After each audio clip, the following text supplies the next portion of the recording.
Buenos días a todos y a todas. Mi nombre es Marielcia Fardo, soy profesora titular de las cátedras Lenguaje 1B y Lenguaje 2B, y estoy a cargo, junto con una gran cantidad de profesores y de profesoras, de este módulo del curso de ingreso que se llama Introducción al Lenguaje Visual. Y vamos a aprovechar esta clase, yo diría, para comenzar el año, ¿sí? Aprovechar desde ahora, desde el curso de ingreso, para transitar algunos conceptos que son muy importantes para nuestra asignatura, pero también para la formación general de todos ustedes que son de muy distintas carreras, ¿no?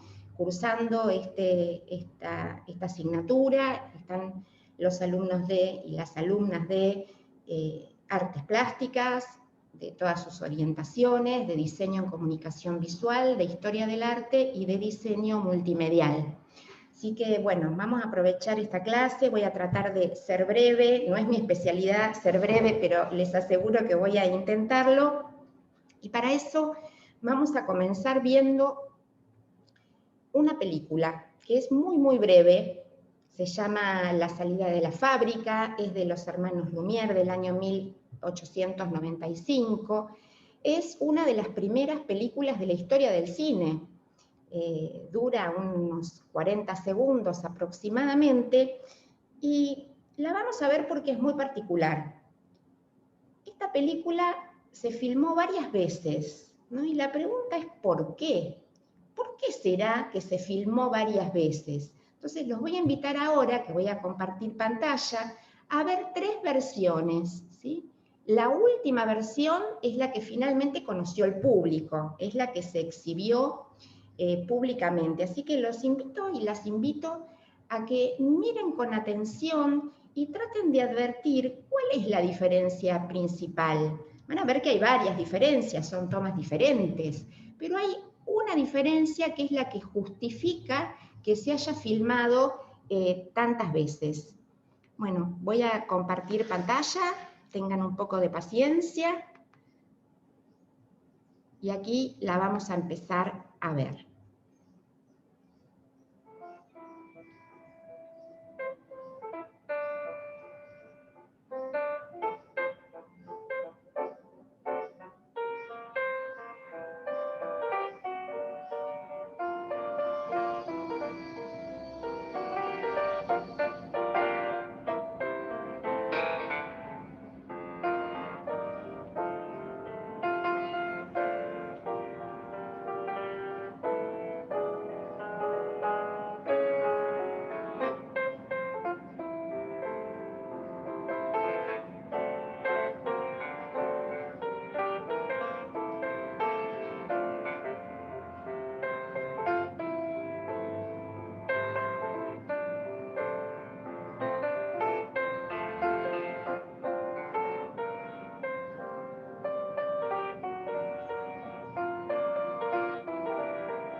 Bueno, muy bien.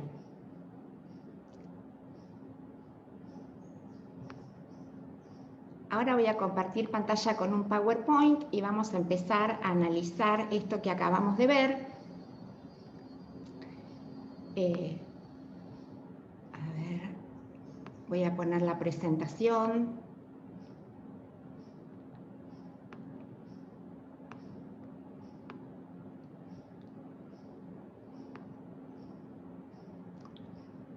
Y voy a salir de la pantalla, así se ve la pantalla completa. Si ahora no estuviéramos en pandemia y pudiéramos estar juntos en el auditorio, como eran los años anteriores, yo les preguntaría, bueno, ¿cuál es la diferencia, no? Y muchos de ustedes dirían, bueno, es la luz, en una hay una carreta, en otra pasa un caballo, están vestidos diferentes, en una hay más mujeres, en otras hay más varones, bueno, distintas cuestiones, ¿no? Y yo les diría, bueno, pero nada de esto justificó el hecho de que se filmara más de una vez, ¿no? Ahí les estoy mostrando los fotogramas de las tres versiones, ¿no? Y ahí es donde se advierte claramente cuál es la diferencia. Fíjense ustedes que en las dos primeras, ¿qué es lo que ocurre a diferencia de en la tercera? No llega a cerrarse la puerta, ¿no? Esto quiere decir entonces que aún en estos primeros registros había un guión, es decir, estaba la intención de narrar.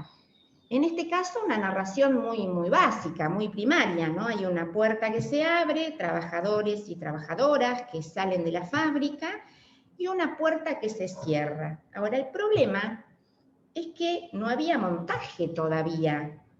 Entonces, bueno, se trataba de una cámara fija y la película duraba lo que durara la cinta, es decir, unos 40 segundos aproximadamente, ¿sí? Y esto, bueno, no estaba ocurriendo, no lograban que la puerta se cerrara, por lo tanto, tuvieron que repetir esta acción muchas veces. Uno podría decir que, por lo tanto, había un guión, que por lo tanto había una cierta dirección de actores, que estos trabajadores y trabajadoras, bueno, tuvieron que acelerar su paso para poder salir más rápidamente y conseguir que en estos pocos segundos, hacia el final, la puerta se cerrara. Entonces aquí tenemos el primer concepto a tener en cuenta. Les dije que hoy vamos a ver algunos conceptos, ¿no? Que es bueno tenerlos desde hoy presente a lo largo de toda la carrera, ¿verdad?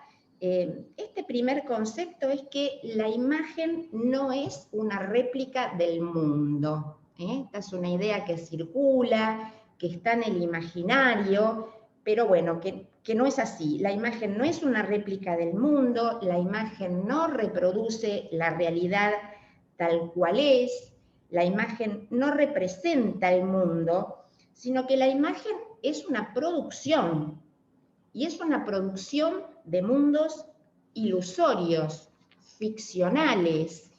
La imagen puede ser verosímil, ¿no? Es decir, puede parecernos, ¿no?, que es realmente idéntica a la realidad, sobre todo, por supuesto, en la imagen realista, que es la que fue predominante en Occidente desde el Renacimiento hasta fines del siglo XIX. Ya vamos a ver algunas imágenes de aquella época, si bien esta no es una clase de historia del arte, pero bien nos sirven esas imágenes para transitar algunos de estos conceptos que hoy vamos a trabajar.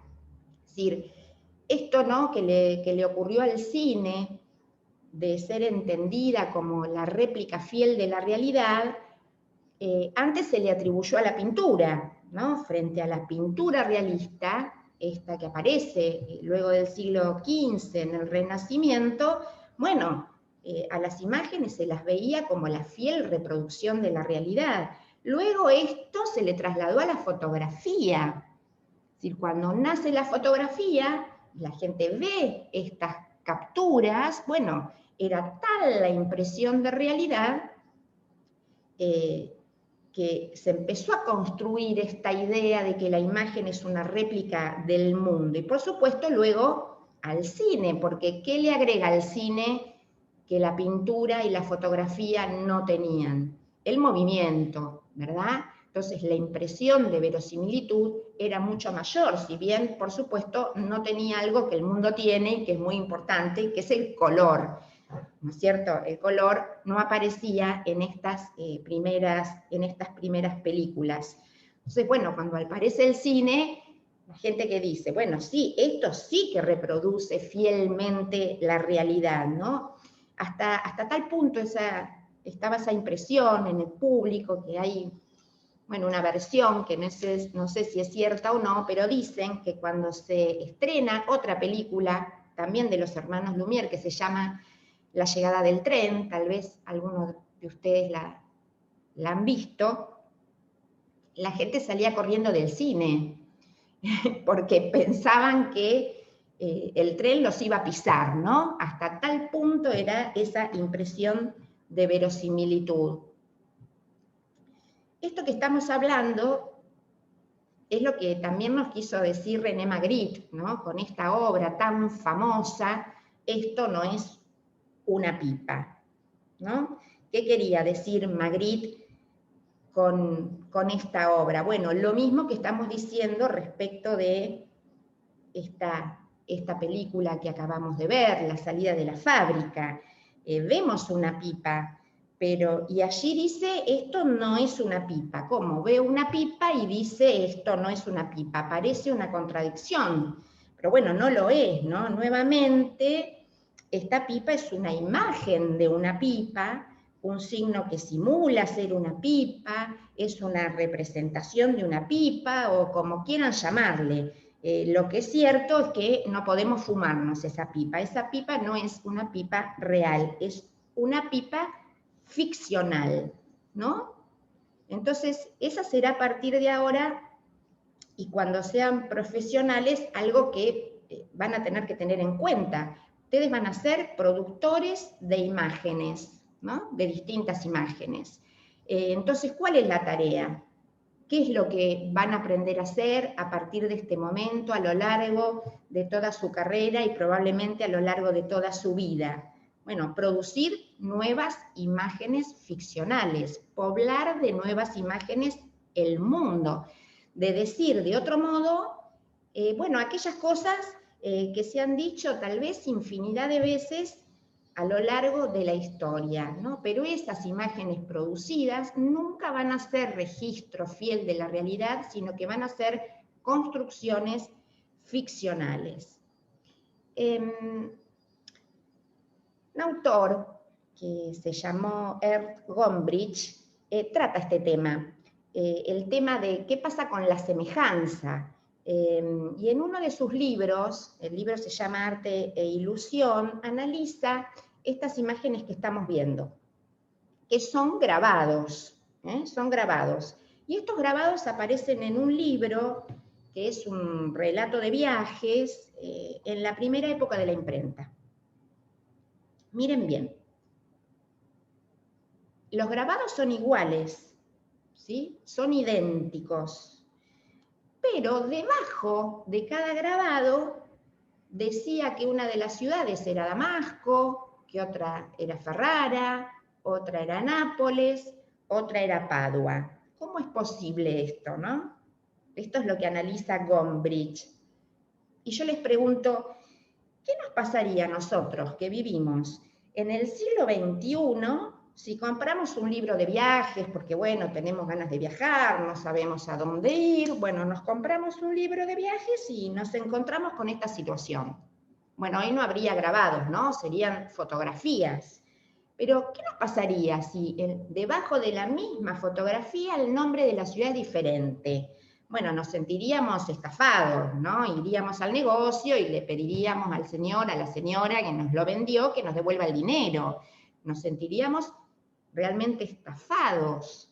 Ahora, Gombrich usa este ejemplo para demostrar algo, que es que eso que llamamos semejanza no es la adecuación entre una imagen y un referente de la realidad, ¿no? En este caso, entre la imagen y la ciudad de Damasco, o la ciudad de Ferrara, o podría haber sido cualquier otra, sino que es una adecuación entre las expectativas del artista y las expectativas del público. Y estas expectativas cambian con las épocas, ¿sí? La imagen no es la misma a lo largo de la historia, cuando cursen historia del diseño o historia de las artes visuales, van a aprender mucho de esto, ¿no? Ahora, en este caso y en esta época, los grabados no tenían como función representar una ciudad en particular tal como es, tal como se la ve. Tenían la función de crear una imagen tipo de la ciudad medieval, es decir, el concepto de ciudad. Y el público del momento no se sentía defraudado como nos sentiríamos nosotros. Es decir, estas expectativas cambian con el tiempo, los modos de construir imágenes cambian con el tiempo, el modo en que las imágenes se vinculan con el público cambian con el tiempo, el rol del público es otro a lo largo de los siglos. Entonces, cada época construye una cosmovisión, es decir, construye una mirada del mundo. Y esto aparece en imágenes. Hay un autor que es historiador del arte, que se llama Hatja Nicolau, que dice, precisamente trabaja estas cuestiones, ¿no? Y dice cómo las imágenes tienen una ideología, que una obra es una ideología puesta en imágenes, y esta ideología, por supuesto, es del artista, pero también es de una época.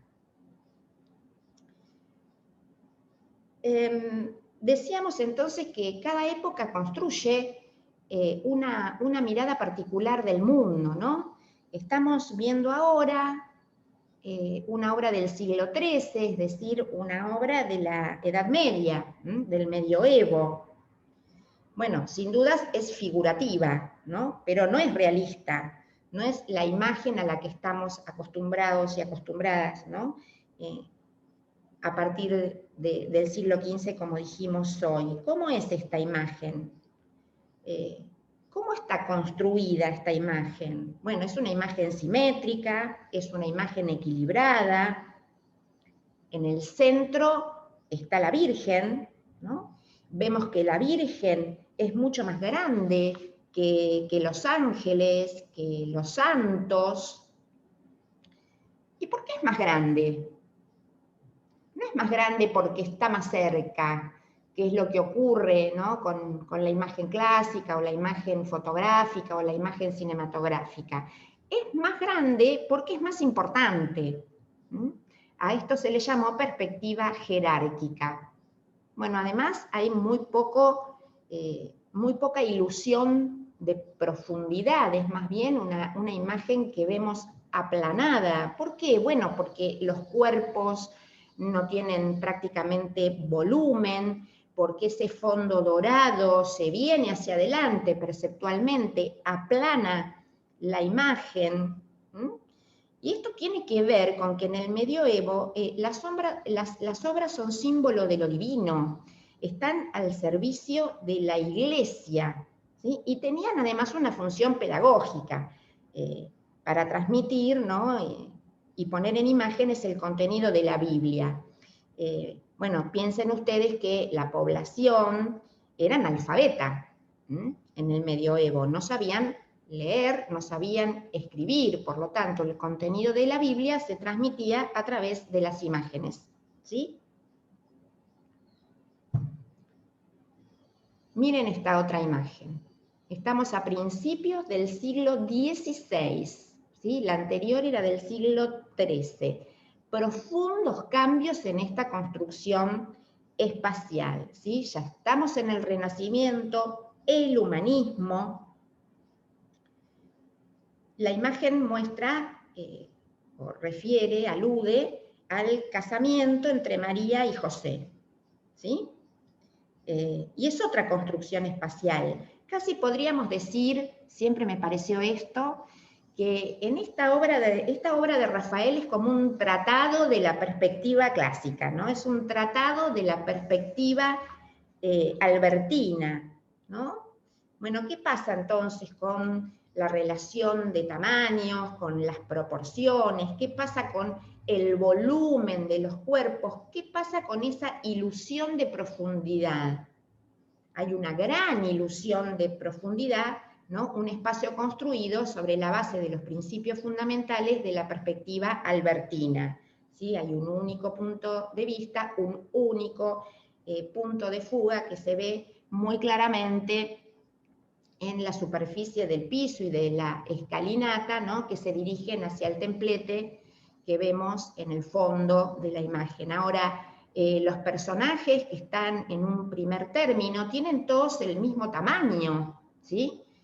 María y José no son más grandes que los personajes que están alrededor, ¿verdad? Los reconocemos por otras circunstancias, a pesar de que María ya no está entronizada, ¿sí?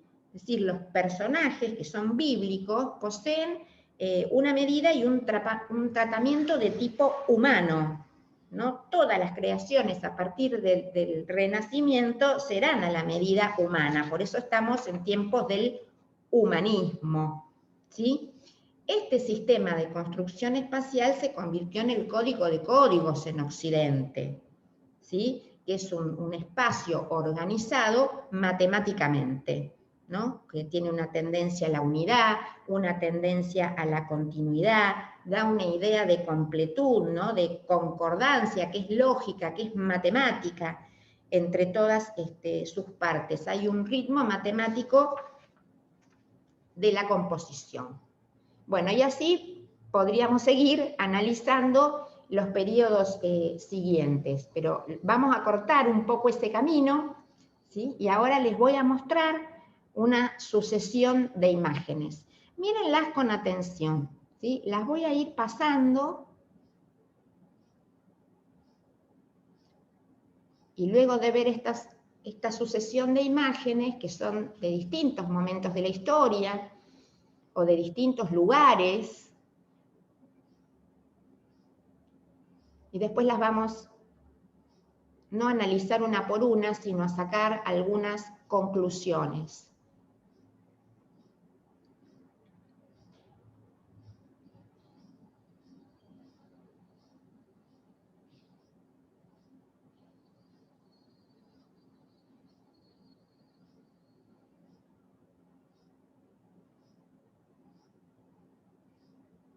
Bueno, podría haber puesto muchas más, ¿no?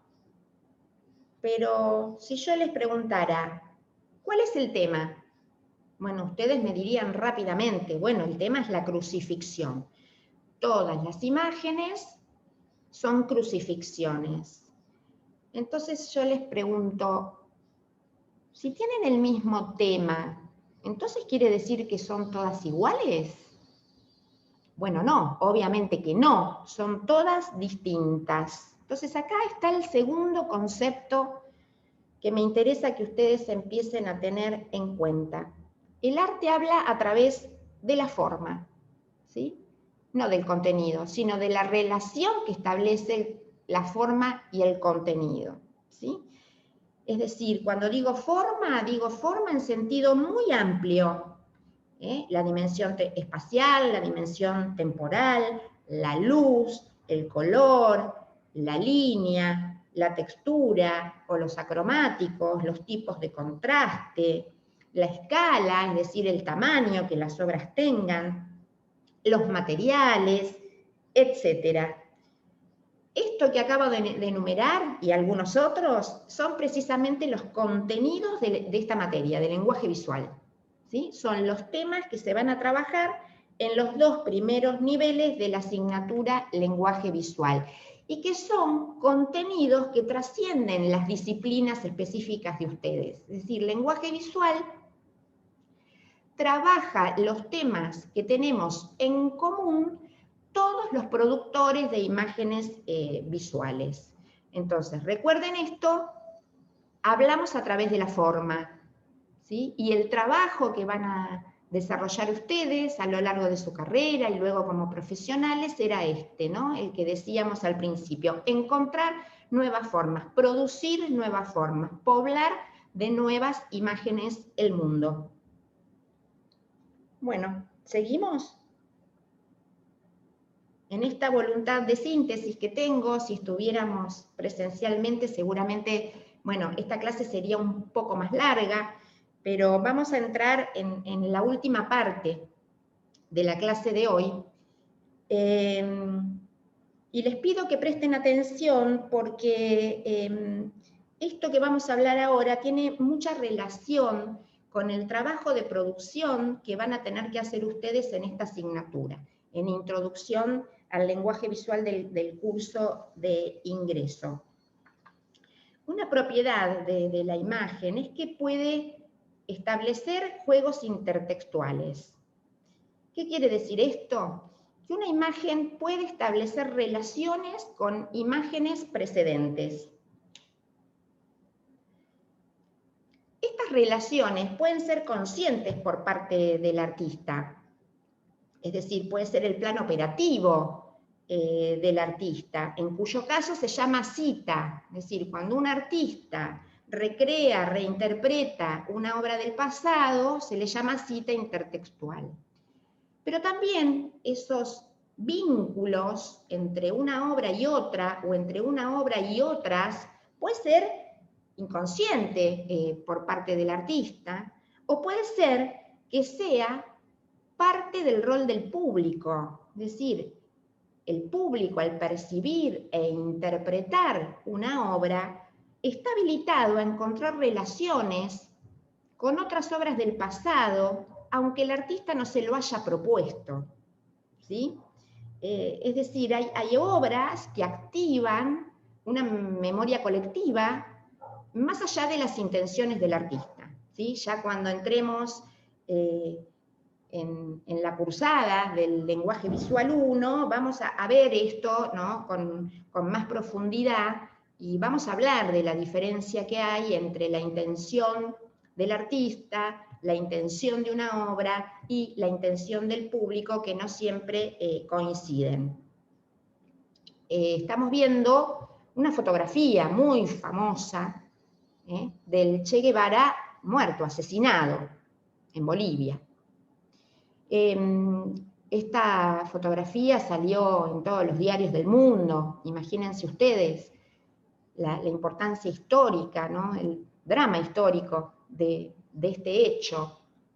Y en su momento, y tal vez lo mismo nos pasa ahora cuando la vemos, se la percibió y se la interpretó como una imagen cristianizada, como un Che cristianizado, ¿no? Y uno dice, bueno, ¿por qué?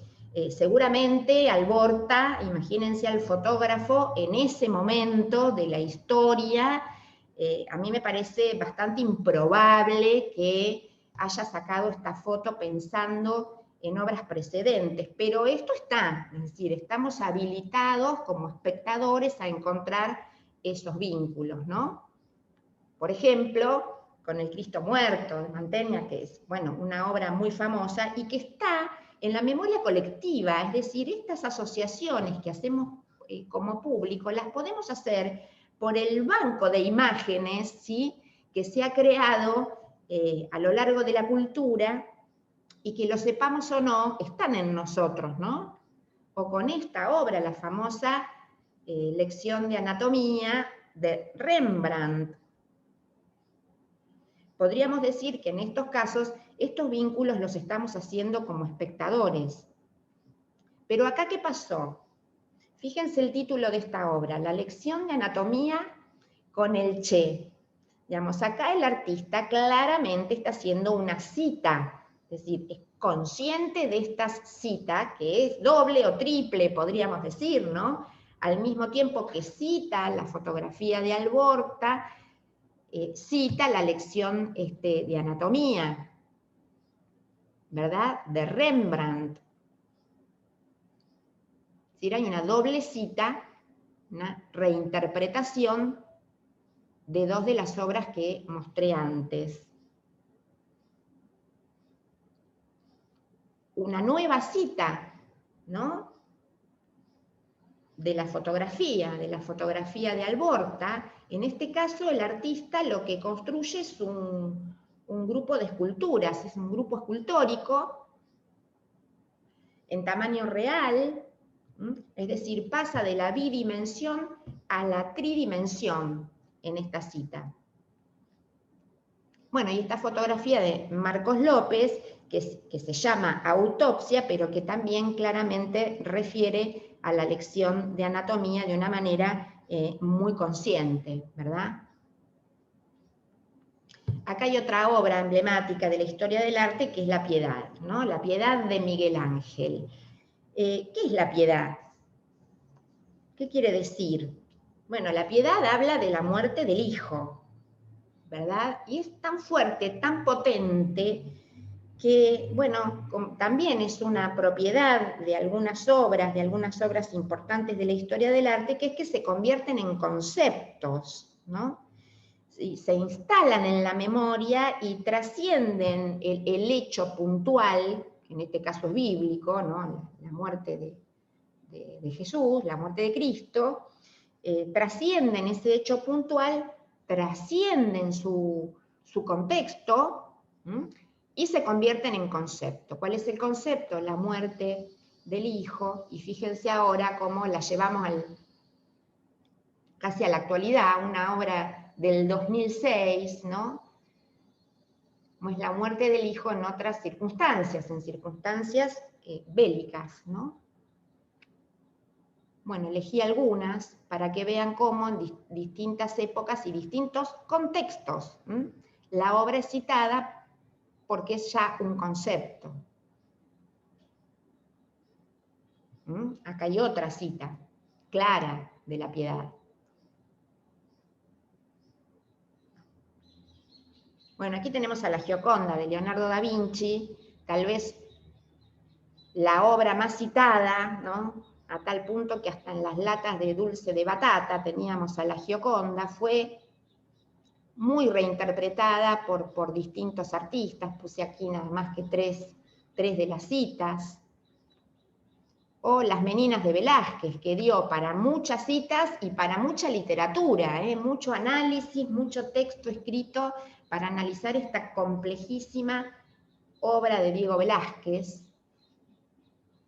Miren esta cita de Picasso. Picasso tiene muchísimas obras que parten, ¿no?, de la reinterpretación de las meninas. Bueno, y obras de distintos artistas de distintos tiempos también, que también citan a las meninas.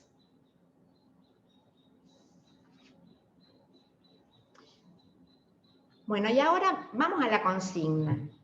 Pasamos a la consigna de trabajo. Ustedes tienen un documento, ¿sí?, para esta asignatura. Ahí van a poder leer los objetivos y los contenidos de esta materia de introducción al lenguaje visual. También tienen el cronograma de trabajo según el turno. Tienen esta actividad por escrito, así que van a poder repasar esto que yo voy a rápidamente explicar. Y tienen también allí las imágenes que van a usar como punto de partida. Como dice ahí en pantalla, el trabajo lo van a hacer de forma individual, porque bueno, estamos en pandemia. Si estuviéramos en la facultad, hubiéramos tenido una instancia de producción colectiva, que es una pena perdérsela.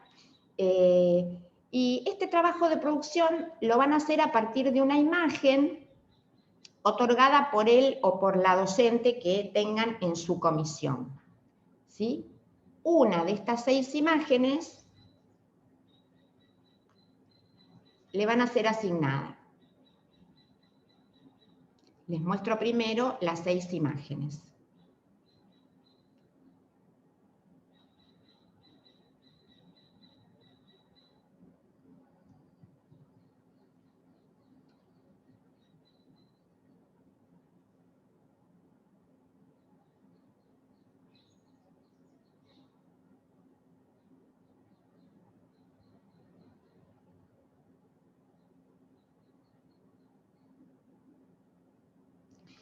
Bueno, las imágenes son evidentemente muy distintas, ¿no? ¿Qué van a tener que hacer ustedes con la imagen que les fue asignada?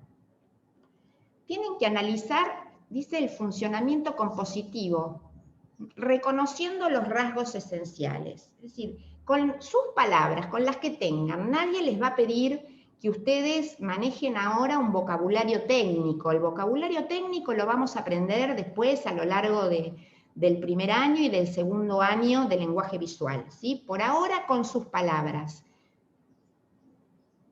Interpreten cada una de esas imágenes, la que les tocó, desde el punto de vista de la composición, de la forma en un sentido muy amplio, ¿sí? ¿Cómo funciona esta obra? ¿Mm? ¿Cómo es esta obra? ¿Cómo ustedes describirían esta obra? ¿Cuáles son los rasgos esenciales de esa obra? Ahora vamos a hablar un poco más de los rasgos esenciales. Les recuerdo que todo esto lo tienen por escrito y más desarrollado en esta guía que tienen a disposición ustedes para la cursada de todo este bloque de introducción al lenguaje visual. Una vez que hayan analizado la obra que les tocó y que hayan reconocido esos rasgos esenciales, es decir, a partir de ese análisis completo de los rasgos compositivos de esa obra, van a tener que hacer una nueva propuesta que retome esa obra, que retome los rasgos esenciales de esa obra. Por supuesto, podrán variar los materiales, la obra puede ser bidimensional o tridimensional, y en esa nueva obra, que tiene como punto de partida la que le fue asignada, debe reconocerse, a pesar de los cambios que ha sufrido, el punto de partida. Es decir, cuando los docentes de la comisión vean su producción y sus compañeros de comisión, van a tener que poder reconocer de cuál de esas 6 obras ustedes han partido, ¿sí? Y además, en una hoja, en una extensión que no exceda una carilla, van a poner por escrito una descripción formal de la obra original que les fue asignada y una fundamentación de las decisiones que ustedes adoptaron a la hora de realizar la obra. Obviamente, ustedes miren nuevamente esas 6 imágenes. Las voy a ir pasando de nuevo. Son imágenes que compositivamente son muy diferentes y cada obra tiene un rasgo o más de un rasgo esencial diferente.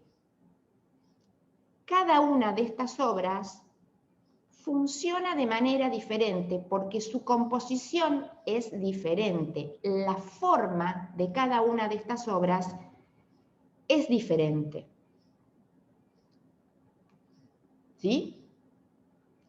Ahora vayamos a hablar un poco de qué es un rasgo esencial. ¿A qué le vamos a llamar rasgo esencial? Porque la obra, esta obra que les va a ser asignada a cada uno y a cada una de ustedes, es un punto de partida, es un disparador, como dice allí en el texto, ¿sí? Esa obra, que es una totalidad, funciona como funciona por cada uno de los componentes de esa imagen. Lo que le estamos pidiendo a ustedes es que reconozcan el o los rasgos esenciales de la obra que les tocó, es decir, esos rasgos que le dan identidad a la obra, que si no estuvieran ya no sería esa obra. Es decir, hay rasgos que vamos a poder eliminar porque no hacen a la esencia de la obra, y hay rasgos que son tan esenciales que hacen que la obra sea lo que es. Con esos rasgos ustedes van a tener que producir esa nueva obra, y esos rasgos pueden ser el color, es decir, cuestiones cromáticas, lumínicas, espaciales, lineales, direccionales, texturales, de encuadre, de tamaño, los materiales, ¿sí? El soporte, sus relaciones. Alguna de estas cuestiones de la forma, o más de una, van a ser los rasgos esenciales o el rasgo esencial de la obra que a ustedes les fue asignada.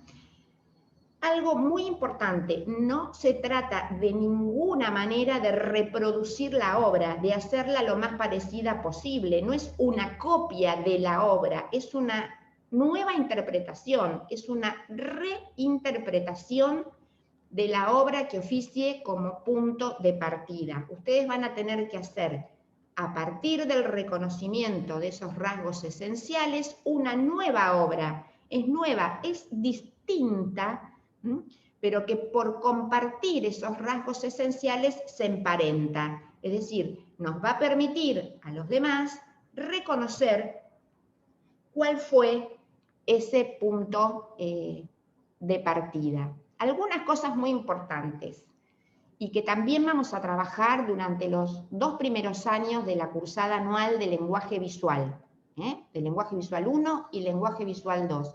Presten a partir de ahora muchísima atención a los materiales, traten de abrirse al mundo de los materiales. Ya no hay, como hubo en algunos momentos de la historia muy canonizados, materiales nobles. Todos los materiales transformados por un artista pueden ser materiales de una obra, ¿no? Estamos viendo arriba una obra que está hecha con corbatas, y con corbatas se generaron esas serpientes, esas víboras, en esta obra que se llama Mercado Financiero, precisamente, ¿no? Hay un juego ahí entre los materiales, la forma que adopta y el título. En la de abajo, miren cómo el material de esta instalación son rosarios. Es decir, miren en sus casas, bueno, no estamos aislados, ¿no? Sino distanciados, estamos en etapa de distanciamiento, o sea que con los cuidados que hay que tener, manteniendo la distancia, usando el barbijo, lavándonos las manos, o usando alcohol en gel, es posible buscar en casas de amigos, en casas de padres, casas de abuelos, casas de vecinos, comercios o lo que fuera, todo tipo de materiales. A partir de ahora vamos a tener que empezar a ver los materiales con ojos nuevos y tratar de profundizar en esto, ¿no? En esto de darle a los materiales su propia poética. Así que una gran apertura de materiales esperamos de su parte. Bueno, siempre les digo en estas primeras clases, traten de pasar lo más lejos posible de las librerías, no de los negocios que venden libros, sino de los que venden material de librería, ¿no?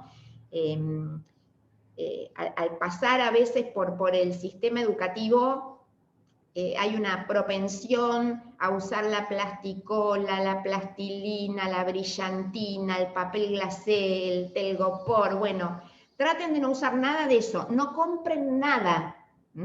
Es posible, les diría, hasta cursar todo este primer año sin comprar materiales, ¿sí? No compren antes de saber cuál es su obra. Y más bien perciban, busquen, revuelvan, fíjense en la calle, que todo lo que la gente tira a nosotros nos sirve. Lo podemos transformar en un material poético. ¿No? Miren acá, la obra de arriba está hecha con bolsas de té. Y el artista las transforma en esta instalación. O la obra de abajo, de Graciela Sacco, que son cucharas. Cucharas, que a través de la heliografía le imprimió bocas abiertas. Es decir, bueno, no hay material extraartístico hoy, en pleno siglo XXI no hay materiales extraartísticos. Está en ustedes encontrar esta poética de los materiales. Presten atención también a cómo es ese límite de la obra. Después en segundo año vamos a trabajar más profundamente esto que se llama marco de encierro, pero estamos muy acostumbrados a que las obras son rectangulares, rectangulares horizontales o rectangulares verticales. Horizontales básicamente, ¿no? Porque, bueno, es el formato que tienen las pantallas de televisión, de la computadora, vertical por el celular, pero ese límite de la obra tiene que ser producto de una decisión de ustedes, no es necesario que sea rectangular. Indaguen también en la poética del marco de encierro. Presten mucha atención al tamaño que le van a dar a su obra, a la escala. Este es un rasgo muy importante de las obras, y fundamental en el diálogo que establece con el público, ¿no? Fíjense, este bichito que entra, lo puede soportar la mano de una persona, y esta super escultura monumental, ¿no? Que ahí es muy fácil ver qué escala monumental tiene por las personas que están allí, ¿no? Detrás. Muy bien. Hasta aquí hemos llegado, espero haber sido clara, y bueno, aquello que no ha quedado claro pueden despejarlo en la clase siguiente con los profesores, con los que ustedes van a dialogar en cada comisión, y bueno, empiecen a partir de hoy a producir esta propuesta a partir de esta consigna, vuelvan a escucharla o léanla de la guía que tienen escrita para ustedes, de modo de poder llegar a la clase siguiente con una primera propuesta para poder conversar con sus profesores. Bueno, les deseo un buen curso, bienvenidos y bienvenidas a la Facultad de Artes de la Universidad Nacional de La Plata, en mi nombre y en nombre de todo el cuerpo docente. Espero que lo aprovechen, también espero que lo disfruten, están en las carreras que han elegido, y bueno, también espero que en algún momento del año podamos encontrarnos presencialmente. Bueno, los dejo.